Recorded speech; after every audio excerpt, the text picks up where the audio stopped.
Nobody's listening, right? So this is episode 3 of what I hope to be. I really hope that we'll do this forever for our lives. Wow. Big claims. I like it. But I will say, I just posted the artwork for this podcast. If we're going to call it our artwork. We're going to call it. It's very lo-fi. We'll probably update at some point. But maybe not. I like it. I like it. The attitude, I mean. But the comments on my Instagram from people, I mean, I could cry even saying it. It's so amazing. So many people saying you were my first podcast. Like people seem genuinely happy that we're doing this, which is kind of mind blowing. And it just means so much to me, that people care. Yeah. Having said that, I'm still assuming there are a handful of those, the people who commented are listening, and that's probably about it. And that's fine. That's great. So I love this cozy morning. Oh, you look extra cozy. You got your little bathrobe era, Elizabeth's bathrobe era in full effect. I wanted to ask you, so obviously I've been rocking the bathrobe lately, and this is new to me. Mm-hmm. I purchased this per doctor's orders when I had my spine surgery. And because I think the idea is if you're staying in the hospital, which I did, you're going to want a robe. But I was just so high on those wonderful drugs that I didn't need a robe. I was comfortable just free breezing. So this has sat languishing in the closet for 6 months. And I just went to grab something a couple weeks ago to throw on, like a sweatshirt or sweater or whatever. And this was sitting there, and it's like a thin plaid flannel robe. It's not a big fluffy one, because I would have thought I would want a big fluffy robe if you're going to get a robe, like hotel style. It might be in your phase too. I don't think so. Right now, this I love so much. I don't feel frumpy in it. I feel like I'm stepping into a version of myself, because my mom wore like nightgowns and house robes and things like that when it was like comfy family time. I mean, she wouldn't wear this type of like plaid lumberjack version, but this feels like the me version of that. And it feels like I'm stepping into my, like, I'm a mom who gets comfy phase, but comfy not in a self-hating way that I've been for so long, which is like wearing just pajama pants. Sorry, I'm rambling, but I do have a question for you. Have you ever been embarrassed about how I feel like up until now, I'll wear pajama pants like out for an hour-long walk? Those aren't pajama pants. You're wearing your those are exercise pants. Well, this year I think I've transitioned to exercise pants, but like last year I would wear pajama pants. Oh, I think whatever they were fell in. They're either like they all either looked exercise they pant look close adjacent. Enough. Yeah. Yeah, you weren't wearing I have pajama pants that you could spot from a block away. Like, that guy's in his pajama pants. Yes. But I also have another pair of pajama pants that have like a cuff on the bottom that I could probably walk out with. Yeah, the cuff makes all the difference in the world. Yeah. I think you're fine. Okay. But I didn't really think that you were doing that, and it is kind of, I don't like it. So I'm glad you upgraded. Well, anyway, this robe has been life-changing, and I wanted to ask you, do you have anything that you like when you slip on or put on or do or eat or drink or whatever, you feel like you're putting on a new version of yourself? Because that's what this robe is for me. A new version of myself. No, I wish I had something that gave me those superpowers. That's nice. It's the dawn of a new day for me. It's interesting. The way you're rocking it right now, you're fully dressed, ready for the day, look great, and then you put a robe on top of your street clothes, which I don't know if that's normal. That's why I'm thinking maybe your phase 2 could be a bulkier robe when you're like, you know what, I don't need to wear anything under this robe. No. So it's interesting because you're rocking the robe almost as a fashion accessory because you're wearing it with your street clothes, which I embrace. So it has your own style and flair to it. I just want to clarify, I'm not wearing this out of the house on top of my street clothes. Yet. It's not a new coat I'm wearing, although I could. This, and I also have to say, because it's thinner, it feels flattering in a way that I think a bulky robe would make me just feel kind of frumpy. Okay. I just love this robe so much, and I have no idea why I held off, but I guess I wasn't ready for it, and it wasn't ready for me. Now, are you using it like when you get out of the bathtub or anything? Andy, and it's starting to become more and more. I anticipate that when our children are grown, if they see this plaid look of fabric at any point in time, it will conjure, oh, that was my mom's robe that she lived in. So this is the only one there's going to be? I'm pretty dedicated to this. Because like with your pajama pants, you are constantly getting new pants. You like having a lot of them. So this is the only one. I think I'll do this like I do my underwear, as Jessie Klein put in her book.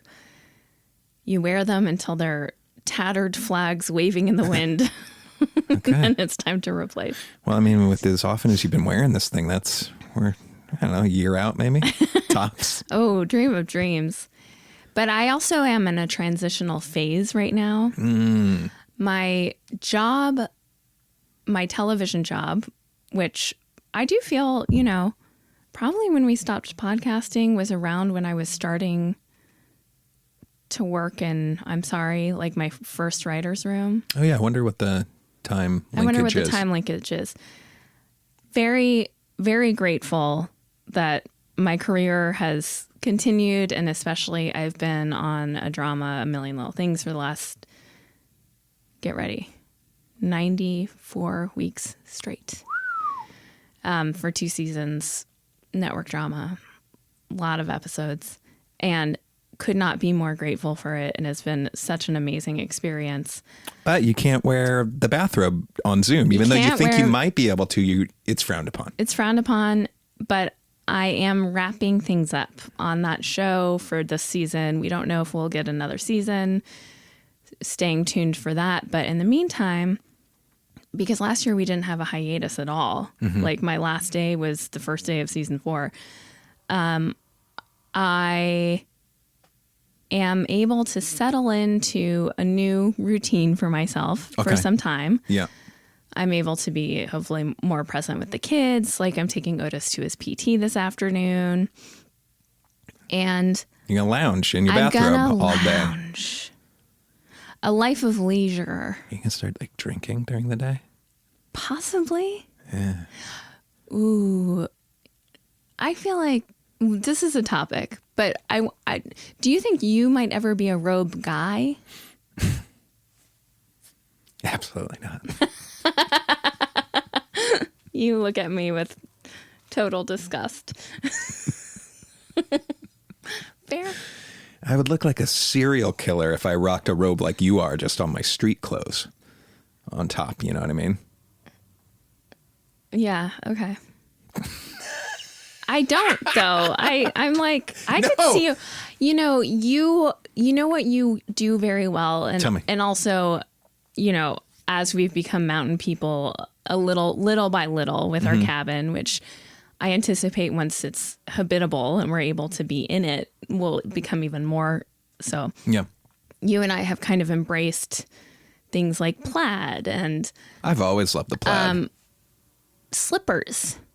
So I feel like when I get a Land's End or Eddie Bauer catalog, I'm like, I see this in Andy's future in a way yeah. that you're very kind of city I mean, I don't even know. Like for a 40-year-old, I don't know what the kids are. The kids actually are more into like 90s stuff now. But you're very like flat brim, Dodgers hat, you know, cool style. But I see you aging into a more comfortable like cabin existence. I could see that. I don't think that I think that there's room for a robe there. I think it's more going to be like a cardigans and jackets. I don't see a robe. Oh, I love the cardigan. I love the cardigan angle for you. I look good in a cardigan. So, speaking of day drinking, can we discuss how I think that we had kind of a breakthrough this holiday season Oh, sure. in our drinking? Fuck yeah. What has happened? You made one of the best old fashions anybody's ever had. Yeah. And it was all because, well, it's like a festive simple syrup, right? Yes, this is a recipe from Smitten Kitchen. That is Shout like out Smitten Kitchen. It's a New York old fashioned, and it's this simple syrup that you boil on the stove, and it's basically everything Christmassy, like cloves and cinnamon, and it makes the house smell so good. And then you use that as your simple syrup, so it's a very holiday festive old fashioned. And it is so good. And not only you have one of them, and you're getting real buzzed and feeling good and warm. And then we found that if you have two, it's kind of fun, but it's not as fun as just one of them. A strong one is perfect for us. And then the next day you're not hungover at all, but you got a real good buzz on and it feels good. And I'm telling you what, I feel like that drink, even if I drink just straight whiskey or bourbon, I feel different the next day. There's something about this combo of like sugar, ice, and bourbon that does me right. And I'm like, that's all. I'm drinking those, or I'm drinking just straight good tequila. We haven't had a beer the whole pandemic, I don't think. Well, I did. I want to say I'm going to put this recipe on my Instagram at Elizabeth Lane because I want people to delight in it. And it also, we found the perfect bourbon for it, 4 Roses. I like 4 Roses. Like we've cracked the code on the whole thing for us. Maybe it's not for everyone. Yeah. But so I agree with you completely. It's the perfect amount, just one. You got a nice little buzz. You're feeling festive, but the next you don't feel drunk. And the next day you feel fine and good.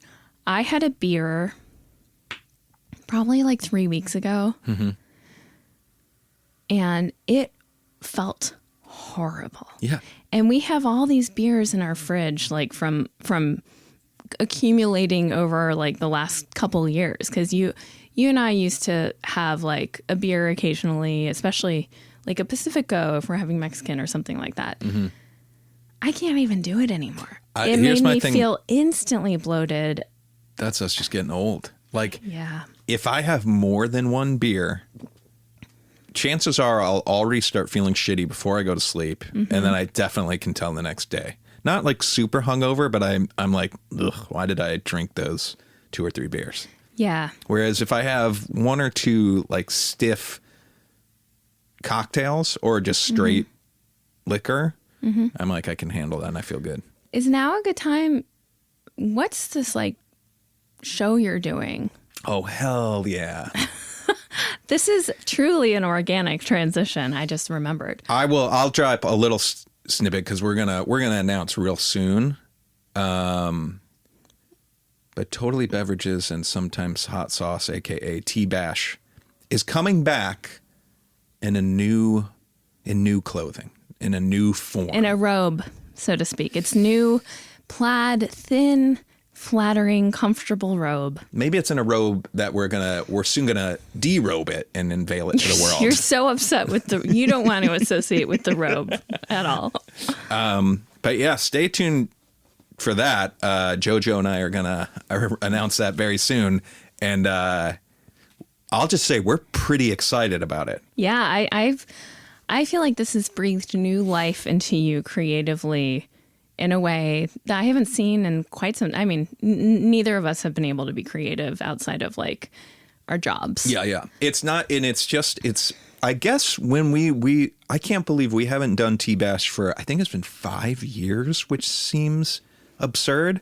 Yeah. And I'll say maybe the tools might not have been available then of what we're planning on doing, but it makes all sorts of sense, and it is going to be all sorts of fun. That's all I'm saying. So yeah, stay tuned to that. Me and Josh will be posting about that soon. It's so exciting. Yeah. Okay, going back to our refrigerator. We should probably, let's just recycle those beers. We don't need them. Taking up space. I want to ask you a tough question. Yeah. What happened with the salads? Oh, they expired. What? I know, which is total bullshit. And I don't know. Well, let's give some context. I love that you're bringing up something about Costco. I never thought my wife would bring up something about Costco. I could talk about Costco all day. Well, you took the kids. I mean, by the way, our kids were not in stores for 2 years. You know, we have some health issues. We've been very protective of our children, understandably. And also my heart goes out to people with kids under 5. Like in my mind, it was like, we're going to wait to get these kids vaccinated. We finally did. Then Omicron hit. And then it was like, well, we're not going to just go out and, you know, miraculously, we haven't yet that we know of gotten COVID, knocking on something. But our kids did not go into stores for 2 years. Yeah. I think I feel like I was telling my sister about that. She was like, what? And then we went from 0 to like 1,000.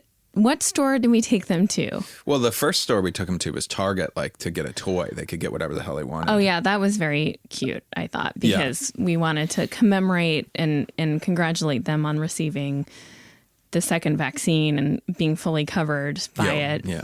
But then the next store we took them to was IKEA. Oh, yeah. The largest IKEA in the country. Definitely in the country, but maybe the world. Someone could fact check that, in Burbank. And it was like, it's hard to go to IKEA and go through the whole maze of it and not feel like this is the first time. I mean, normally I come out a zombie, but I've spent like $700 on crap that we don't need. Yeah. This time nothing that we went there for was there anyway. It was a pretty big waste of time. And by the end of it, I just didn't want to buy anything. Like I was just like, I want out. I had fun actually, but I know what you're saying. It was draining and a lot. And our kids did very well, but I think it was a lack of foresight for us to take them.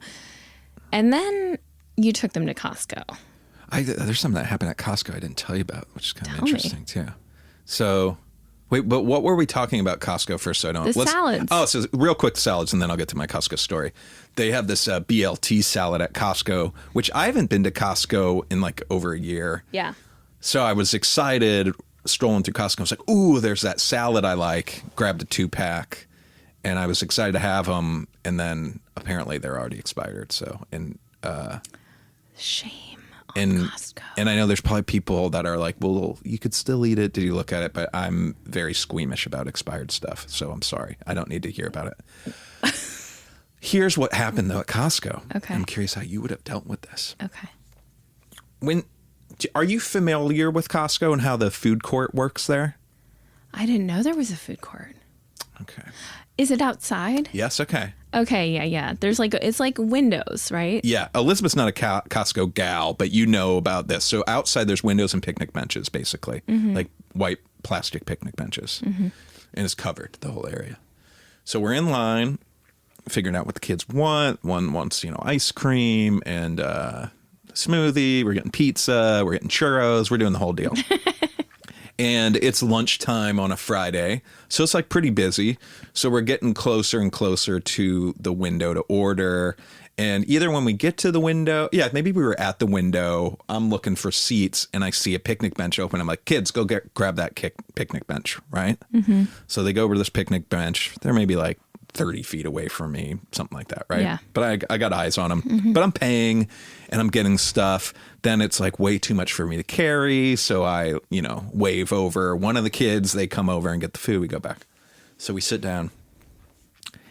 And our daughter is like, can we move? And I'm like, why? This is perfect. Like, we're in the shade. And she's like, I really want to move. And I'm like, what's going on? And she's like, that lady. Oh, boy. And so I look over, like 2 tables away.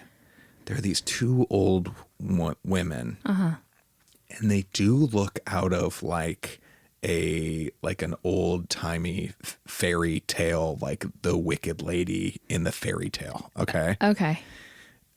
Very harsh looking, old, mean looking ladies, like intense. And so and Tay's like, they are staring at me. And so I was like, oh, my boy. initial thing is like, I bet that they were just watching these 2 kids being like, I wonder where the dad is. Because like I'm paying and then I went to the soda fountain. So in my mind, I'm like, these are probably just 2 nice old ladies that are like keeping an eye on my kids maybe. Yeah. But so we're eating. I'm like, Teddy, it's fine. And I'm like, do you want to sit on the other side of the table so her back would be towards them? Yeah. And she's like, no. I'm like, okay. And I was like, well, let's stay here because there was no other available tables. Okay. And then we keep eating, and she's like, Dad, I really want to move. Oh, and so man. I look over, and like, sure enough, these fucking ladies are still mad dogging us. I mean, just like kind of creepy. Ay, ay, ay. And then, but there's no other tables. And then Teddy's like, but what about over there? And there's like these tables in the bright, bright sun. And I'm like, oh. And we're coming off of your sunburn. We are coming off of my sunburn. You're absolutely right. And I was like, you really want to? And she's like, I really want to. I'm like, okay. So then I make a big deal because I don't want to offend these women. Yeah. Because I'm like, how do they not know? Like, that what they're we're doing moving is because of you weirdos staring at us. right. So I'm like, yeah, let's get in the sun. Is it too cool in the shade? Let's get in the sun. Like making a big... So that's what I did. And then, but like, sure enough, we get in it. But then like, even when, after we finish and like, we're walking into the store, we had to walk by them and they were like checking us out. It was weird. Why do you think they were? I don't know. Can I ask you something? Yeah. And it's not cool that they were doing that, obviously. Yeah. Our kid has a unique style. Was that part of what was going on? I don't think so. Okay. I can't, nothing. Yeah, I don't think so. Okay. But it was, it was pretty funny. But yeah. That's hilarious. Like, let's get in the sun. You are rocking like a deep sunburn. Yeah, people are strange. People are strange. Do you want to role play a little bit Sure. or something? Okay. Let's pretend we're... Are you here for your massage? No, I don't know. I'm just kidding. No. This is like PG Okay. role playing. Maybe PG-13, but I think PG. Let's pretend we live in the Midwest. Let's say St. Louis. Okay, great. I know it. I'm gonna name a place that we're working, okay? And then you'll tell us how old we are, okay? Okay. We're working at the Galleria Mall, which is a big mall, okay? I'm working at, let's say, Champ Sports, okay? Okay. And this is where I want you to work at, but you can tell me if you want to change. I want you to work at like a little boutique, kind of like a cool yuppie boutique, like With clothes or like what? What type of things? I'm thinking like, do you remember? You need to give me a specific. Yeah. Like, are we talking Chico's? Or are we talking? I'm gonna say the name of a store, and you're gonna be like, no, not that. And I don't mean that, but it'll be my first touchstone. But I want you to make it cool and hip. But like my friend's sister worked at. Do you remember Mary Englebright? Do I remember Mary Englebright? Honey, I lived across the street from motherfucking Mary Englebright. Wow. She lived a spitting distance from my home was Mary Englebright's home. And what kind of store did she have? That's amazing. She's an artist who has a very specific style of art. Mm-hmm. There's a lot of black and white checkered things. There are a lot of, as June Raphael calls it, like word art within art, like a cute little girl with flowers, and then word art that's like pick a daisy, blah, blah, blah. Now, I will say, I recently was looking up that house for some God knows why reason. And then I looked up her, and she's very kind of surprisingly, given what she makes or what she made back then, is like super liberal, has like amazing messages. Wait, this is perfect. And her store, you would walk in and be like, there's a whimsy to it. I wouldn't say cool and hip. There's nothing. There was a time, well, and I'm also saying because one of my best friend's sister worked there, it was kind of a cool store in the mall, especially when it first launched, wouldn't you say? It was a novel store. It's unlike any other store you've gone to. I want to use Mary Englebright, and I want to pretend that you work there. You've kind of messed this up. Can't I just lay out the ground rules and then you can poke holes in them? Yes.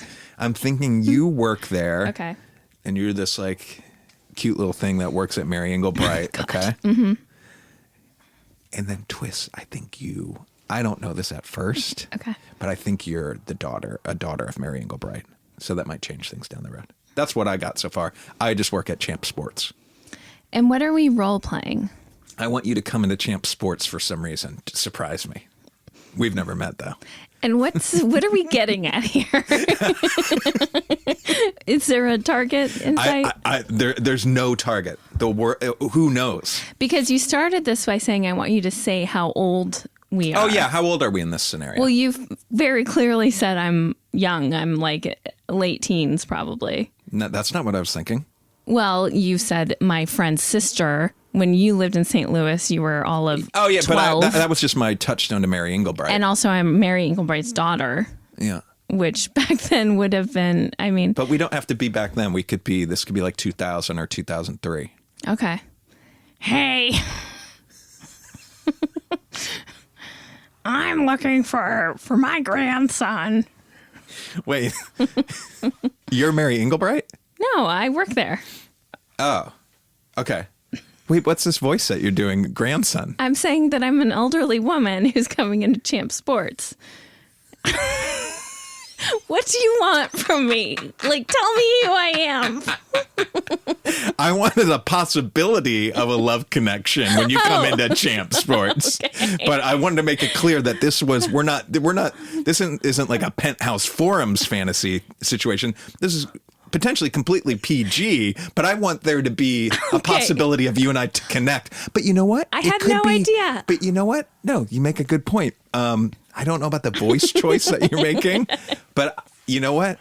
From here on out, can we make this rule? Any choice we make is the choice that we make and the other person accepts it. Yeah, that's great. That's how improv works. Yeah, you're the pro at this, so. Okay. Hey, wondering do you have any like Cardinals jerseys? Yeah, totally. Yeah, I can help you out. Give me 1 second. I'm checking out this customer. But if you go into like the back right, do you see there's like a wall? Do you see there's like a Blues jersey? If you go around that little edge, you'll see the Cardinals stuff. Oh, okay, cool. Thanks. Cool. 2 minutes later. Hey, so are you finding everything that you're looking for? What can I help you? No, yeah, they were right where you said, around the edge. I'm getting something for my nephew. Oh, cool. I should have said the kid stuff is actually over here. Here, I'll just show you. Come over here. Okay, here we go. Gosh, you're pretty giggly. What's so funny? No. Ma'am, are you okay? So dumb. Sorry. No, I was laughing so hard because last year I got my nephew a sweatshirt, and it was like 4 sizes too big because I have a hard time gauging the size of these kids. And when you were like, the kids stuff is over here, I almost did the same thing with this jersey. Like you were just about to like thinking this was a kid sizes? Yes. Oh, that's funny. What's your name? My name is Andy. Andy.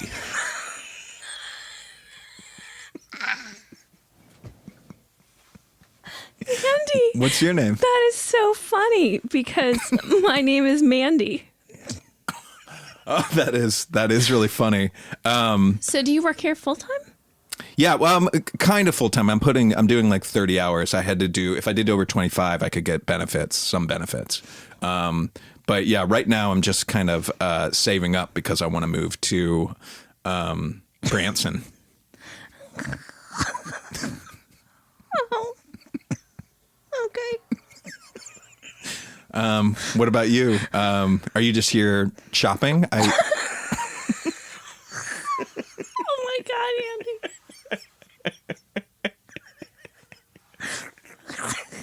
I'm going to call it.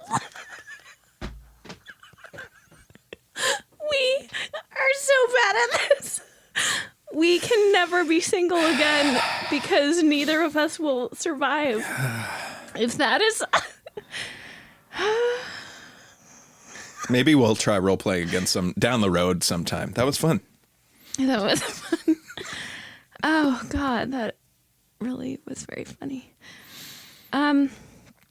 So, what are you up to today? I'll tell you what. Well, we're celebrating one of our kids' birthdays. Oh my God, that's right. Not. No. I didn't mean like it had just occurred to me. I obviously, we had a birthday party this weekend. We've done a lot of birthday things. Mm-hmm. But you just reminded me that, Natalie and I were texting yesterday how so Teddy and her little friend Jasper share a birthday, and Jasper's mom, Natalie, is one of my very best friends, and we work together. And how crazy it is, like we were both in labor. Mm-hmm. At this point, I would have been in labor for like 34 hours. It's a long time. She was born 40 hours in. What time is it? I want to say it was around 10 o'clock when the midwife... Did they tell me to make this happen, or did they tell you directly? I think they told me that it was time for you to drink a glass of wine and some Benadryl. Which sounds... Okay, so... I think it was around 10:30 when that happened. Excuse me. I do that thing when I laugh so hard, I get like... My lungs get whatever. But... So we had a table read for my show, and my boss, Terry, who I love so much, there is a story told in an episode loosely inspired by a birth story of mine, which I won't go into right now. Okay. Excuse me. And there's always this awkward time, especially over Zoom, the table reads where there are like 40 people on Zoom, and And while we're waiting for whoever to show up, who's on set, there's this awkward, like, 5 to 10 minutes to fill at the start of it. Yeah. And Terry's so funny. He likes to have a plan for how he's going to fill that. So he had asked me, will you tell the story of Otis's birth? It's an interesting birth story. Yeah. And I was like, yeah, absolutely. And I was like, can I speak freely? Like how, And, but then before it, I started to think about it, and I was like, it's very different telling a story like that with people you know well, or in a room of like writers that I've gotten to know. Mm-hmm. Telling it on a table read Zoom, the reason I still would have told it. And luckily, or not luckily, neutrally, it wasn't necessary because everyone showed up on time. We just got started. But I was like, it's impossible to tell that story without saying, like, it was a birth center. Okay. It was midwives. Like, And I think on this side of the pandemic, I can't help but think that a lot of the Venn diagram of people who choose like home births and midwives and birth centers are also distrustful of vaccines. So luckily I didn't have to do it. Everyone showed up on time. But I was concerned going into it because I was thinking when I tell this story, I have to mention it's a birth center. Yeah. It's midwives. Had it been a hospital birth, I wouldn't have been going home. And so, but you do think, so you think birthing center midwives is synonymous with anti-vaxxers, sort of? I think there's probably a lot of crossover. And I also think like it speaks to a distrust of medical professionals, even though midwives are medical professionals. They're not doctors. They haven't gone through medical school. But to me, like, I always feel like I have to enter telling someone I don't know well, who doesn't know me well, with a bunch of caveats. Interesting. Being like, you know, I have a big fear of hospitals. Our midwife, like, it was just the right thing for us, but no judgment. I wanted to have an unmedicated birth, but like, honestly, were I to have a third, I don't know if I would go that route. Like, I just wanted that experience, and that's the experience I had twice. But I was like, how am I going to tell this story? I don't know. Anyway, that was just something interesting. I was thinking about like how now post-pandemic, I have this new kind of feeling of defensiveness about having done things that way, and want to let people know out the gate, this has nothing to do with me not trusting doctors. Like, I totally understand if people would be like, how could you do that and not be in a hospital setting if something were to go wrong? But for us, that was just, those were the choices we made. Yeah. But with Teddy, please explain. This is all because hearing you say the midwife said drink wine and take a Benadryl. Yeah. I think it was like take 2 Benadryl and drink a glass of wine. Sounds sketchy. It was because you were getting towards you'd been in labor for so long, and it was hard, obviously, in the contractions, and we needed to get things to the next level, or you might have had to have gone to the hospital, right? Yeah, and I will there's like a say, certain point that you would get to that's like, all right, we got to get to the hospital. and we were pretty much right up against that. And I also will say the idea, I was so exhausted physically, emotionally. Yeah. Your brain does something like, you really go into like a primal state during labor. The idea of like changing venues felt truly impossible. Like, it could not happen. There was something about the idea of having to go to the hospital, not in the sense that I was, you know, like, I mean, also, I think it did have a feeling of I had set out to do something this way. It was way harder and more challenging in ways that I couldn't have expected, and you just can't until you're in it. And then to feel like I wouldn't have gotten the ending I was hoping for. Yeah. So, yeah. Was disappointing. But anyways, yeah, there was something, this midwife had clearly used this tool before, and it did kind of seem like the magic bullet for some reason. But a glass of wine and Benadryl is like relaxing, and then boom, the show was on the road. Do you remember, because my memory is so clouded by then Otis's birth, like they're sort of I'm intertwined. Sure. Yeah. What, like, was I at the birth center when things kicked in, or did we head over there after the wine and Benadryl? After the wine and Benadryl, yeah. We were at the house. I prepared it. And do you remember, like, how you knew when it was time? We still had a ways to go with Teddy. When we got to the birth center, I feel like it still was kind of up in the air. Yeah, I think Otis was more, we were like, oh shit, it's go time. And then he had him in the car. In the car. Yeah, Otis was like on the way there in the car. You were making noises I'd never heard before. it was game time. Yeah. Where, with Teddy, we had made it there, and it was like nice and calm vibes. And Tell you what, wish I had this robe when I was in that car with Otis and didn't have pajama pants on that I had to push down as he was coming out. Do you how did crazy. we do that? It's crazy. It doesn't feel like it's my life. It's crazy. Does it feel like it's your life? It's a pretty solid memory stuck in there. That's one that I have a bad memory in general, but I can remember from the street to the parking lot very vividly. And tell me about it. It was kind of a rainy-ish, it was windy. A windy, wet night, or it was around like 5 or 6. Yeah.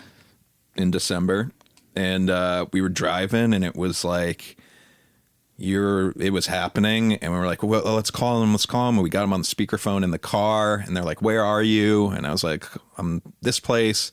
How far off do you think you are? And I was like, maybe 5 minutes, but it seems like he's coming right now. And they're like, just keep driving.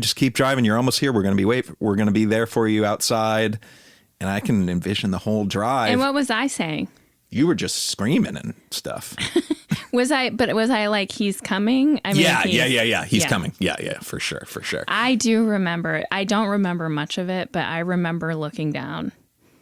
And also, I was not in an optimal position. No, I was sitting shotgun. in the passenger seat with 2 car seats in the back, so I couldn't even recline. Yeah. Had pajama pants on. Not a great idea. But of course, didn't anticipate giving birth in the car. And I do remember looking down and seeing his head coming out. Oh my gosh. How far out? Sitting down, and I kind of had to raise my hips in a way that felt, and I'm pushing my pajama pants down. They're caught on my knees.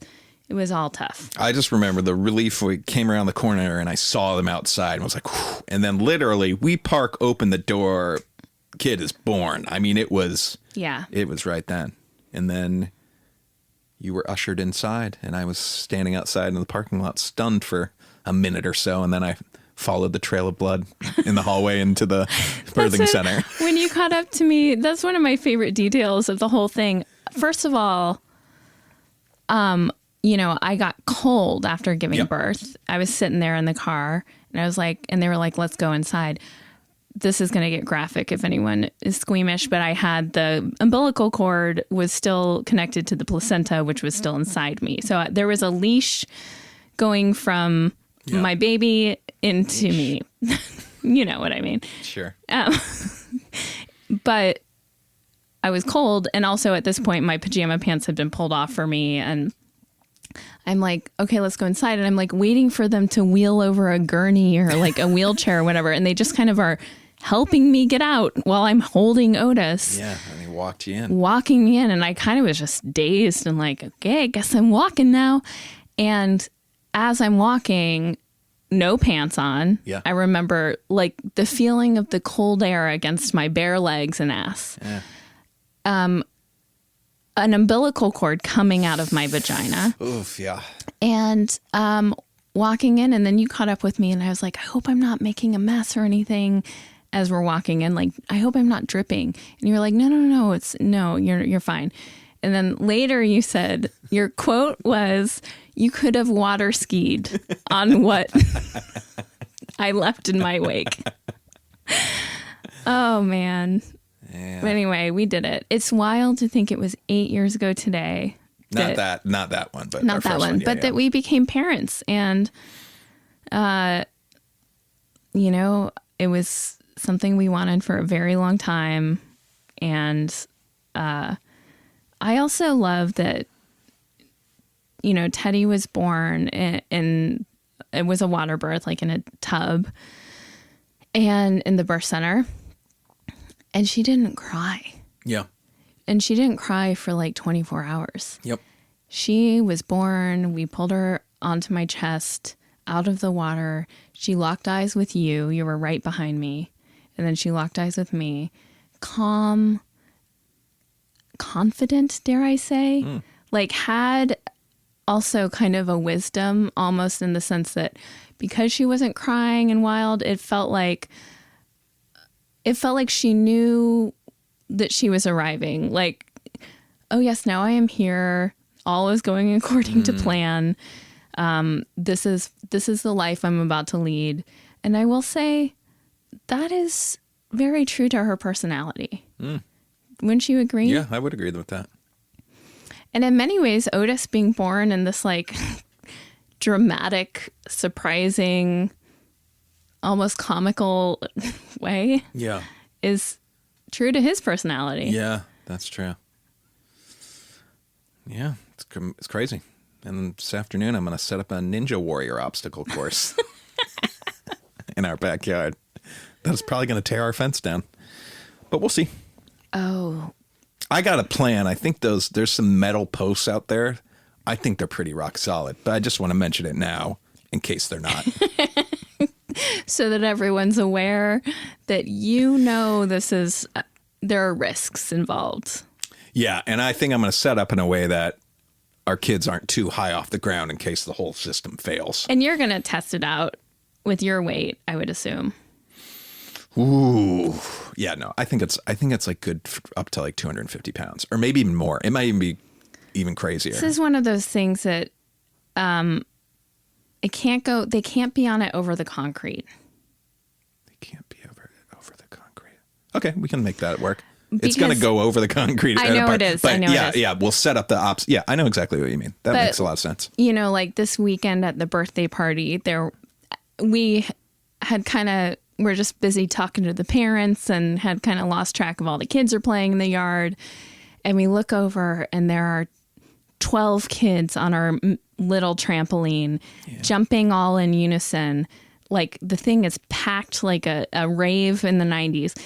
And we're watching them jump, and on the down jump, it's basically touching the concrete. And all of us are like, oh, and you ran up there because you're really only supposed to have 2 kids in there at a time. Yeah. And it was one of those things that, who knows, had the next jump happened, it could have been catastrophic. Yeah, I don't think our ninja course, I'm not looking forward to having other kids on our ninja course. Might be taking it down when other people come over. I think that's wise. We'll see, though. I'm excited to check it out. Hopefully. We think about the stuff we did as kids. Mm-hmm. How did we survive? Like, I'm talking about this trampoline. I mean, my friends had like those massive trampolines. We were doing backflips, handsprings, whatever, all over it. There was no net around it. The springs were exposed. There was no nothing. It was like 6 feet off the ground. I mean, I know that ER nurses then, and I think now, say like it's the most dangerous thing you can have. But anyway, it's crazy how the things we did that we survived somehow. Mm-hmm. All right. Well, I think I'm going to go off. Great. That was fun role play I did with you. That was very funny. I love that you paused to think of your name and then you just went with Andy. All right. Well, good night. Good night.